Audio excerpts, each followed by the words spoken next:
listening to Bob Mills on Talk Radio here. Bob Mills on Sunday, I forgot what day it was. And I'm here, do you know I'm here Monday and Christmas Eve and Boxing Day? And I'm also on our sister station, Talk Sport, on Christmas Day on a pre-record. This is what happens. People say, what's the secret to a successful career in radio? I'll tell you what the secret is. Overexposure. Never be ill, never go on holiday, and always hang around outside. Because at some point, someone will say, oh, really? I didn't know they were off today. Well, what we possibly... Oh, is that Bob Mills out there? Bob? And that's how you get work. I've been watching you for like 30 years, so I can't say anything, Bob. Hey, Van Connor! Bob Mills! Hey, look, Connor and Conway. Yes. Oh, yeah. We were all about the cons today. We should start a band. Did you recognise that music by the way? Yes, I just had to look up the title because I'd forgotten it. It's somewhere in my memory by John Williams for Home Alone. I forgot John Williams, of course. It was John Williams, yeah. The same man who did do-do. And of course did his final Star Wars movie this week. That's his last one. He said he's out now. He says it's done. Well, from what I've heard, most people who are involved I'm a fan and I'm out and I'm done, so... Let's start. Let's start with the Courier. Is that the Courier? The Courier. Yes. So this is a cheap and cheerful. Well, I mean, say cheap and cheerful in concept at least. Action thriller from Zachary Adler. It stars Olga Kurilenko, Amit Shah, and Gary Oldman. Gary Oldman. Well, then it should be a masterpiece. It should be. It should be. Gary Oldman. You know, Sid and Nancy, Batman. You know, he's Gary bloody Oldman. So it's Gary Oldman with an eye patch and a leather jacket, and he wears black suit underneath it. And apparently, people are surprised that he's a villain.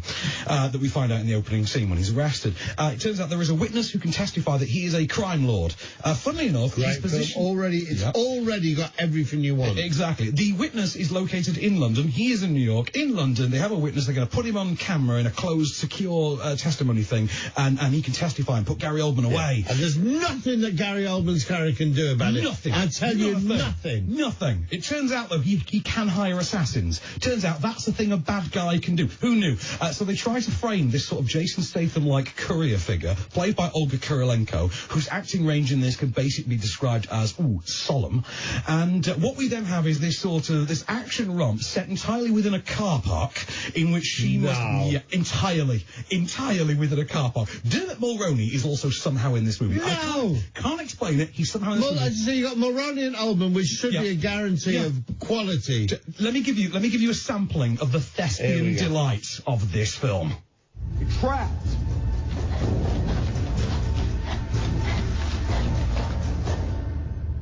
In a meat grinder.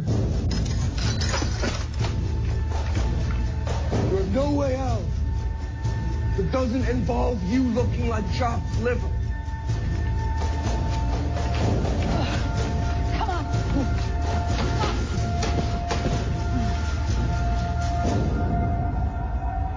We've nowhere to run. Real scripting joy there, isn't it, Bob? Nowhere to run. Oh, but she's in a car park, so technically there's an exit. Yeah, well... There's several exits. Normally one or two. And also, if you can't get out, you can go up. Yeah, of course, yeah. Right, so this, I don't know what the budget on this was. Apparently, sorry, can I just say, I've just remembered something I found out about this. Go on. You might want to get all the mics ready for this. Apparently, this film, they made it in an actual car park. They made it on the right at the top of the car park. There was another film being made a bit lower down, but that's another story. Oh, dear God! Nowhere else. And Hartley Brewer can't give you that. He's still got it. Go on. How is the comedy career? I saw you touring with Gary Delaney. It now makes sense. You're nicking this material, aren't you? Right, the Courier. So it's Writing it down. But why does Gary Oldman make bad films? Right. He doesn't need to. It's blatantly a film that in actuality has cost, let's say conservatively, about 50 grand to make. But the budget will be something like $1.5 million. And most of that will have gone to Gary Oldman, who has filmed the majority of his scenes in the space of about 3 days in what just looks like a luxury penthouse. And the car park is in London. You believe the penthouse was as well, maybe? Yeah. It's one of those pay the mortgage projects.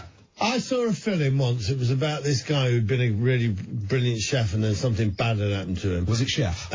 No, it wasn't Chef. But he'd gone and opened a restaurant in the country. Yeah. Right, in a country pub. And it wasn't going well. And at one point, Gordon Ramsay turns up at his restaurant. And in the kitchen, he confronts him and says, No, the food's rubbish, mate. And you know why? Because it's not yours. You've lost your desire. I remember the first food I ever ate yours.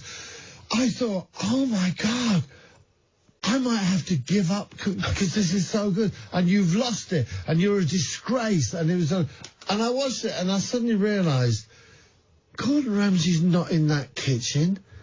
Because every shot of him, he's standing in a different place, and they've just hung a pan there. He's not even there. Right, before I get on to this, I'm just going to ask Eleanor, are you a video game person by any chance, Eleanor? No. You're not really a gamer? The game she plays on her phone. Yeah, well, I've heard, I did hear. Right, so... I can't get past level 1, that's the problem. It's too selective. That's what it is. Oh, believe me, I am not selective at all. Yeah, we should be friends. Right, so you and I talked last week, before we were on mic, you talked about your previous career hosting video game shows. Yes. Right.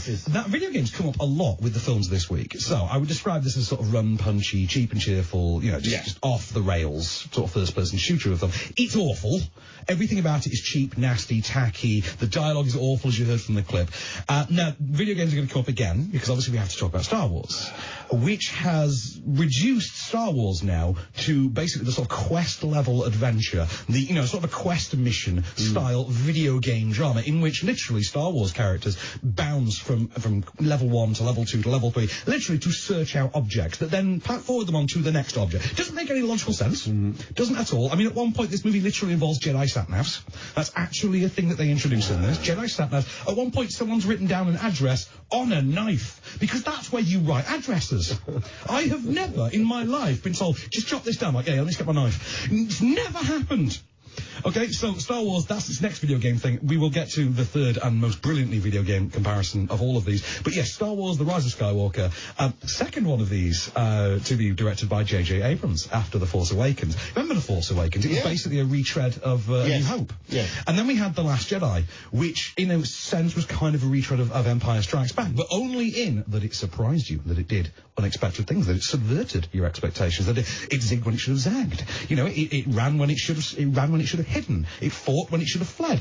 That was Last Jedi, a wonderful film that for some reason the internet hates, presumably by a lot of people who have never touched a boob. But it's a great movie that people cannot stand. I cannot rationalise this in my head, and now we've got a movie that seems to be as hateful of The Last Jedi as the last one.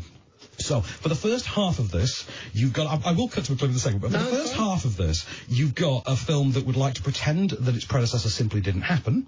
And then for the second half, you've got a film that just directly wants to aggressively contradict it. But, you know what? It's still Star Wars. It's still got the music. It's still got that build quality, as you will hear from this foreboding and ominous sample. Here we go. My boy.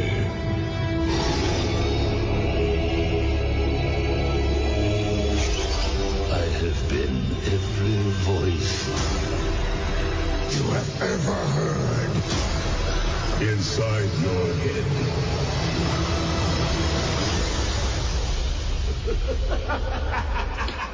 Yeah, he's back. Who is it? Who's that talking? Emperor Palpatine. And they weren't making much of a secret about this because it was in the marketing, and the movie literally opens with a line of dialogue that says, yeah, Palpatine's back, implying that presumably there's a missing movie before this in which he comes back. So this is that movie.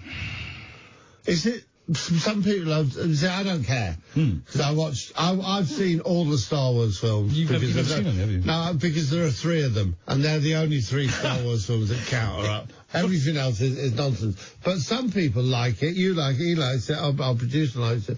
Some people have told me they walked out. It was that bad. Right, first of all, for Sam to have actually seen a movie that we're talking about, it's such a rarity. Yeah. I think he just needs a moment, a quick round of golf clap to celebrate this. Well done, Sam. Well done. Right, first of all, this is a film built entirely upon fan service. So, Eleanor, if you're not really a Star Wars fan... No, I have no idea. No. I have no idea. I'm waiting for the day that I meet a man that can bore me by sitting through them. But have you seen the film Star Wars? I know what Star Wars is, obviously. Well, the film Star Wars is brilliant, and then they made another one, Empire Strikes Back, which was very good, and then I didn't like the third one. Jedi. Yeah, I didn't like that, and then since then I've never really thought of them as Star Wars. How many have there been? 9 now? Technically speaking, this is the 11th film. I mean, why? 11th theatrically released. But I'll tell them, no, 12th theatrically released films. I forget about the 2008 animated Clone Wars movie. Right, so... Never forget about the 2000 animated You're a clone. single man. I am actually, as it happens, yeah. Go figure. Oh my goodness. Hashtag Baby Yoda is life. Right, so here's the interesting thing. First of all, I had never heard the phrase, the 6 original Star Wars movies, until this week by a 20-something-year-old woman. It is not a phrase I ever thought I would hear a human being utter, and yet here we are. This is, I mean, like I say, it's well directed, but it's incredibly shoddily written. So Chris Terrio, who co-wrote Justice League, and J.J. Abrams, they have written this together. And the fact that anyone involved in this has worked on Justice League should send you fleeing from the building immediately, because that was a dumpster fire of a film. It would be the worst film of the decade had Batman vs Superman not come out first. And also that actually is the product it's meant to be. Justice League is sort of remade in post. Yeah, it doesn't work. It's a quest object. What it does to its female lead is borderline offensive. What it does to the secondary female lead is aggressively awful, to the extent that I do genuinely think J.J. Abrams owes her at least a house, if not the starring role in his next Warner Brothers produced tentpole picture, which is where his distribution deal has now ended up. Right. Now, hang on a second. Now, the great thing about this, and we're going to leave it till after the break, what you've done here is you've started off with the film, so it was cheap, it was nasty, they didn't spend any money, so it wasn't very good. And then, well, this is a huge blockbuster Star Wars, but they still haven't done a very good job. I presume that what you're going to say is, but don't worry, because there is some icing on this cake of misery, and tell us about a sensational film. Well, you know what, there is icing on the cake, but I don't think it's in the way you think. Across the UK, online and on DAB. Welcome back. You're in the final strokes of Bob Mills on Sunday here on Talk Radio, powered by the Times. Know your Times. I'm in the studio with comedienne Eleanor Conway, who's been telling me about you. May recognise me from Tinder, a brand new show. And Van Connor, a proper film critic, a rare thing on the wireless, a film critic who actually knows about films, not just the ones he's been watching, but all of them, so he can actually put things together. Now that, of course, even I know, that song is famously stolen from a piece of classical music, and used in the film, in the play Cats. You know that's a piece of classical music. I didn't know that. I didn't know it was stolen. No, I mean, because the lyrics aren't the lyrics based on T.S. Eliot's poetry. Well, the lyrics are based on poetry, but if you go through, if you listen to Classic FM, every now and again, I forget who it's by, but you will hear and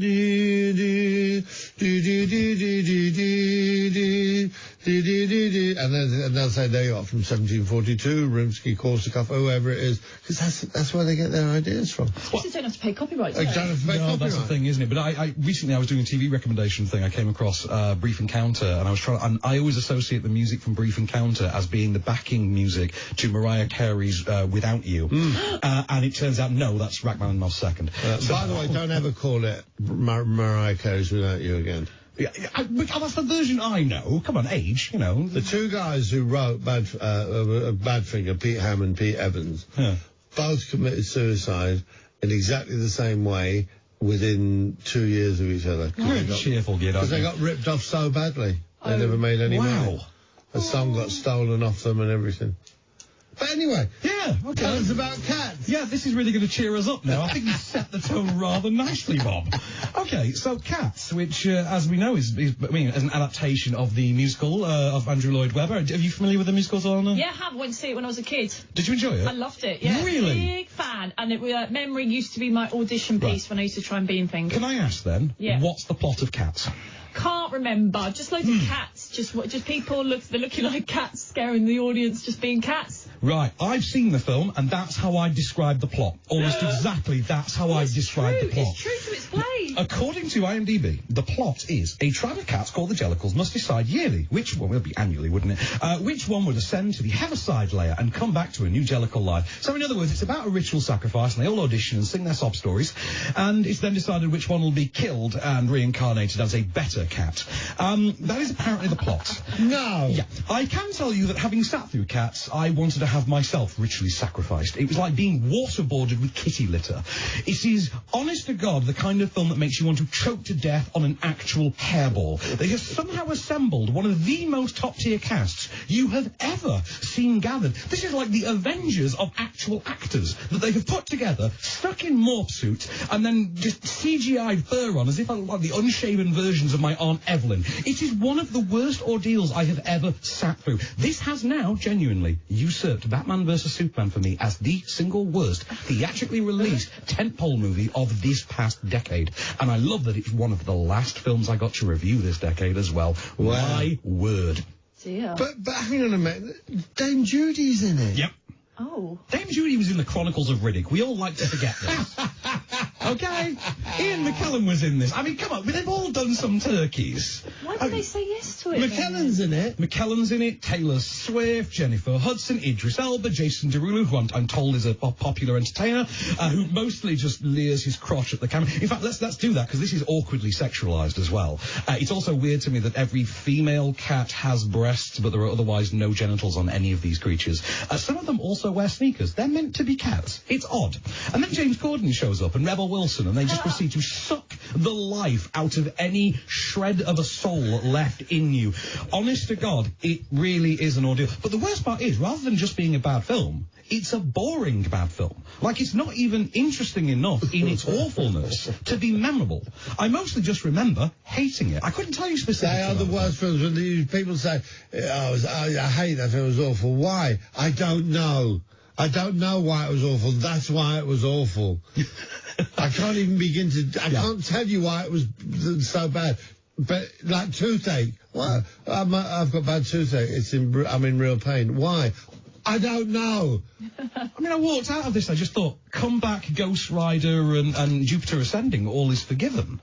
It's genuinely an ordeal. I really want to watch it, though. Does that make me a bad person? No. That's the thing. Yes. I would dissuade you. I would try and dissuade you, because it has that appeal. You want it to be the so bad it's good thing. It's not. It's just bad, I promise. Currently, I'm midway through a 6-season run of Vikings on Amazon Prime. It's fine. I need something else to... We are joined in the studio. Okay. Connor and Conway are with us, but we are joined in the studio now by Mr. John Craig. Hello, John Craig. Afternoon. Another scene. Wearing a sweater which I thought originally was a Christmas sweater. It is. Well, it's got snowflakes on it, but also that's Portcullis House underneath. This is the official House of Commons Christmas jumper. Wow. My Which word. they sell in the Commons shop. Would this really be the best week? So it is. It's a because- bit tight on me, as you Let me can talk see. you through it. It starts off with obviously the snowflakes. You see snowflakes, and that's fine. But then definitely that's portcullis. But on the back of the old threat me bit, if you've ever not They're seen too the young, these portcullis. two. Yeah, exactly. And then all the checkers look like the tiling in the Strangers Gallery. Pugin, isn't it? Pugin. You remember? Yes. You heard of Pugin? He was a yes, architect. the I think. architect. Yes. Pugil, by the way, is nothing to do with pugilism, with fighting. You know what a pugil is? It's a measure of salt. It's when you pick up salt or pepper with your two fingers and do that. You're giving someone a pugil of salt. Since we're doing Christmas trivia, can I just drop one on you that I learned today? Please do. I didn't know this. I did not know that Rudolph the Red-Nosed Reindeer is a copyrighted character. Ah. He's a copyrighted character, and as A such, Disney film, perhaps. when you see no, he's written for a children's book in the 1930s. It didn't realise that because of that, when you see a reindeer with a red nose and things, they're rarely actually referred to as Rudolph. Oh, can I just sign off the cats thing by saying, in the 2 days since that movie's been out, they have actually uploaded a new version of that film to cinemas. They have actually sent cinemas a memo saying, by the way, can you just download this new version because it's got better special effects? The movie was finished 8 a.m. last Sunday, apparently. We saw it Tuesday night. This Sunday, a new version is available. And if your cinema can't download it, they will be sent a physical hard drive on Tuesday, on Christmas Eve. Is that because it's been slaughtered by the critics? Well, apparently because it wasn't finished, they obviously seem to think they can keep doing something. But this is what happens with video games. It's called a day one patch now. Now, Can I tell you what we're doing? Yes, you can. But the first big question, last Christmas, is it still going to be on general release by Christmas? I think so. I hope so. Okay. Yes, of course, please. Okay, we've got the great John Rentoul in to give us his politics roundup. We're doing the Trump impeachment latest, doing the paper review with Satbir Singh from the Joint Council of Welfare of Immigrants, we'll be doing some predictions, political predictions for next year. Last-minute Christmas presents, some tips from Jasmine Birtles, and a bit of showbiz and the weather in the last hour. Who's doing showbiz? What showbiz you doing? Showbiz, we have Hannah Hope, the senior showbiz reporter from The Sun. But also, you could get Hannah in early and do the politics as well, because she's a great political analyst, Hannah. I'm making fun. I'm pulling legs, that's what I'm doing. I'm getting a little bit cheeky. Somebody told me the other day they discussed Brexit on Love Island. Is that correct? They did, actually, yes. They did. Wasn't it just to say that they didn't know what it was? I think it was. I'll be really honest, I didn't listen to an awful lot of the dialogue on Love Island. I was all about Anna. You know, that was just my thing with Love Island. You don't watch Love Island, do you? I can't say I do, really. Because that's embroiled. I think the young people in our house do. It's embroiled in a furore that I've spoken about to Johnny Seifert, because they've replaced the white woman presenter who was in disgrace with another white woman presenter, and apparently people are saying that Love Island, if nowhere surely should have diversity, it should be Love Island. When Love Island is held up as the one banner of decency. Fall of Rome, baby. Well, enjoy your show. Thank you. I was going to say, has it got a Christmas theme, but you're wearing the Christmas Yes, I'm wearing it, yes. That's a fantastic thing. Yeah, it's a bit tight round the tummy, but then that's my fault. Eleanor, are you? Is she not doing it? She's going to Liverpool and then she's flying to Australia. I'm going to Australia. She's going to Australia, and Van will see everyone again in the new year. God bless you Australian very politics much. is fun at the moment. I can't believe the Aussie PM. Talk Radio.